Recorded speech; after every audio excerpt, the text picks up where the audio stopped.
Let me start with something simple, but powerful. Truth matters, not because it's convenient, not because it wins elections, but because, without it, democracy becomes a game, one where the rules change depending on who's in charge.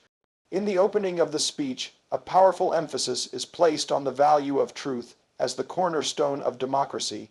The message is clear and deliberate. Truth is not something to be manipulated or twisted for personal or political gain. It is the very thread that holds a democratic society together. When leaders choose to abandon truth, they begin to erode the trust that citizens place in institutions, in each other, and in the system as a whole. Without truth, laws lose their meaning, policies become performative, and public service transforms into a self-serving spectacle. The speaker warns that when leaders are careless with facts, or worse, deliberately spread misinformation, the impact reaches far beyond political opponents or news cycles. It directly affects the people, everyday Americans, who rely on truth to make decisions, to plan their lives, and to believe in the fairness of the system. The speech implicitly draws attention to recent patterns of behavior from certain public figures who have, through repeated falsehoods, planted seeds of doubt in the hearts of millions. This manipulation of truth is not just a temporary political strategy. It's a long-term threat to democratic stability. The erosion of truth leads to confusion, and confusion breeds distrust. When people begin to doubt the legitimacy of elections, the integrity of the press, or the intentions of their fellow citizens, society becomes divided and fragile. The point being made is that truth is not optional. It is essential. It's what allows us to agree on a shared reality, to work through disagreements, and to hold those in power accountable. By making truth the central theme at the beginning of the speech, the speaker sets a moral tone. It's a call not just to politicians, but to all citizens to hold firm to facts even when they are inconvenient. Truth isn't about winning arguments. It's about building something lasting, something honest, something worthy of the people it serves. The speaker urges everyone listening to remember that without truth, democracy becomes a shell, an illusion, stripped of its purpose and unable to stand against the pressures of manipulation and extremism. The message is unmistakable. Truth is the light that guides democracy forward, and without it, we are all walking in the dark. The speech delivers a direct critique of modern leadership that prioritizes division over unity. It highlights a troubling trend where leaders, instead of using their voices to bring people together, intentionally stoke fear, anger, and suspicion among citizens. This kind of leadership, the speaker warns, is not accidental. It's strategic. It's about consolidating power by setting one group against another, by making people believe that someone else is always to blame for their struggles. This approach doesn't solve problems. It hides from them. It doesn't lift people up. It pushes them further apart. When public figures thrive on division, they damage the very fabric of the nation. The speaker points out that true leadership should be about serving the public, not manipulating them. Yet we see leaders who step up to microphones not to heal wounds, but to deepen them.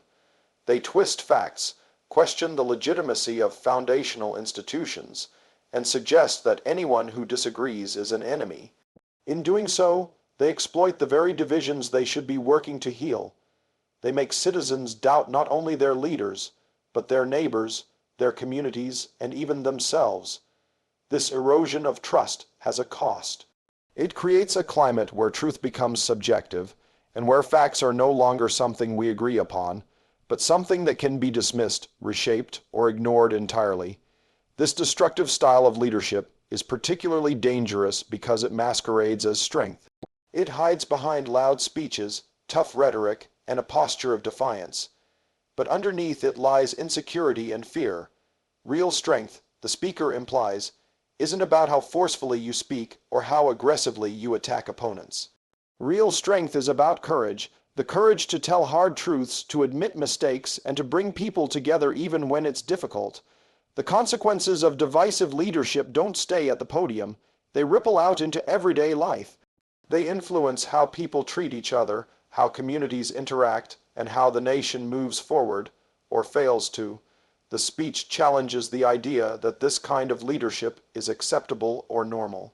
It's a wake-up call that leadership rooted in division is not just unproductive, it is dangerous, and the longer it's allowed to continue, the more damage it will do to the soul of the country. The speech takes a significant turn when it addresses the danger of remaining silent in the face of wrongdoing. It delivers a sharp reminder that there comes a time when staying quiet begins to look like agreement. When democratic values are being actively undermined and leaders use their influence to spread falsehoods, incite division, or weaken trust in institutions, the cost of silence becomes too high. The speaker acknowledges that while they may not typically speak out against individuals, there are moments in history when it becomes not just appropriate, but necessary to raise your voice. In times like these, neutrality isn't a safe middle ground, it becomes complicity. By choosing to break that silence, the speaker sends a strong signal that defending democracy requires action. Watching harmful behavior unfold from a distance may feel safe or even diplomatic, but it allows damaging narratives to gain traction. Lies, when repeated without challenge, begin to sound like truth. Attacks on the democratic process, when met with indifference, start to feel legitimate. That is why speaking out, even when it's uncomfortable or controversial, is essential. It's not about attacking personalities, it's about standing up for principles. The message is also directed at those in leadership roles, suggesting that with great influence comes a moral obligation to defend what is right. When people in power remain silent out of fear of backlash or political cost, they surrender the ground to those who are loud, reckless, and destructive. The speaker is urging everyone, especially those who have a platform, not to fall into that trap.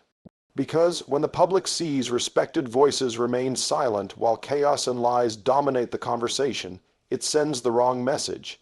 It says that maybe these actions are normal, maybe they're acceptable. Maybe the truth doesn't matter after all. This moment in the speech draws a line in the sand. It's a call to choose sides, not between political parties, but between truth and falsehood, democracy and decay, courage and cowardice. Speaking out might be uncomfortable, but the price of silence is far greater. The values of justice, equality, and truth are not self-sustaining. They require defenders. And the speaker makes it clear that history will remember not only the words of those who spread division, but also the silence of those who knew better and said nothing. The speech draws a powerful distinction between genuine patriotism and performative nationalism. It challenges the idea that someone can claim to love their country while simultaneously tearing down the very institutions and principles that hold it together. Loving a country means more than waving a flag or shouting slogans. It means defending the Constitution, respecting the rule of law, and honoring the democratic process, even when it doesn't benefit you personally. When leaders claim patriotism but then undermine elections, discredit the judiciary, or encourage distrust in the media, their actions reveal that their loyalty lies not with the country, but with their own ambition. The speaker highlights this hypocrisy in a way that's impossible to ignore. There is no room for selective patriotism where one supports democracy only when the outcome is favorable or supports law enforcement only when it targets others. Real patriotism is about consistency. It means respecting democratic outcomes, not trying to overturn them. It means telling the truth to the people, not manipulating them with lies and conspiracies. It means being accountable, not just when it's easy, but especially when it's hard. This part of the speech isn't just a criticism. It's a reminder of what leadership should look like. Those who lead must model integrity. They must stand for the values they claim to represent, even when doing so comes at a cost. And if they can't, then their claims of loving their country ring hollow, because you cannot build a stronger nation while simultaneously tearing down trust in its foundations. The message is also deeply moral. Patriotism is not a tool to divide, intimidate, or silence others. It is a commitment to something bigger than oneself. It means acknowledging flaws and working to fix them, not pretending they don't exist. It means caring for all citizens, not just supporters, and it means putting the country's future ahead of one's ego. Ultimately, the speech delivers a sobering reality. The greatest threat to a nation doesn't always come from foreign enemies. Sometimes it comes from within, from those who disguise self-interest as national pride and who treat the country as a prop in their personal narrative. True love of country is proven not by words, but by actions. And the time to prove it is now. The speech offers a sharp critique of leadership that prioritizes image over impact, pointing out how the modern political stage has, in many cases, been reduced to a performance. Leadership, the speaker argues, has been mistaken for entertainment. It has been stripped of its seriousness and turned into a show where attention, not accountability, is the ultimate goal. In this climate, loud voices and dramatic gestures often overshadow quiet dedication and thoughtful decision-making. But real leadership is not about who can get the most headlines or dominate the most news cycles. It's about the weight of responsibility, the impact on everyday lives, and the ability to guide with wisdom and empathy. There is a clear rejection in the speech of the idea that strength is shown through insults, boasts, or reckless decisions. Real strength, it says, is measured by one's ability to listen, to stay steady in the face of crisis, and to lift others rather than tear them down. A leader's job is not to serve their ego, but to serve the people. Every word spoken, every policy passed, and every choice made must be rooted in the well-being of the nation. This isn't just about optics, it's about outcomes. When leaders treat governance like a stage and prioritize applause over progress, the people suffer. The speaker drives home the fact that behind every government decision are real people. There are workers trying to make ends meet, families searching for hope, students dreaming of opportunity, and communities depending on stability. Leadership affects all of them. It's not a game. It's not a brand. It's a sacred trust, and when leaders forget that, when they chase fame instead of solutions, they betray that trust. This section of the speech also calls on the public to see through the noise, to recognize that leadership that looks strong on the surface can often be shallow underneath. That flashy slogans and constant media presence don't automatically equal competence or character.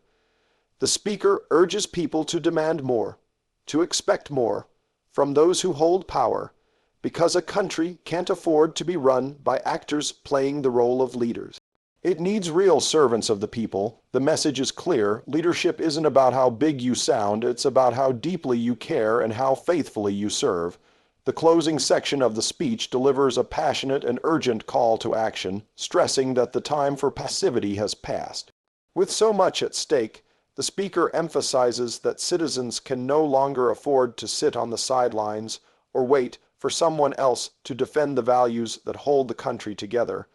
The future is not a distant concept. It is being shaped right now by the choices individuals make every day. The speech reminds listeners that democracy is not self-correcting. It needs the active participation of people who care about truth, justice, and equality. When these values are under attack, silence or inaction only accelerates the decline.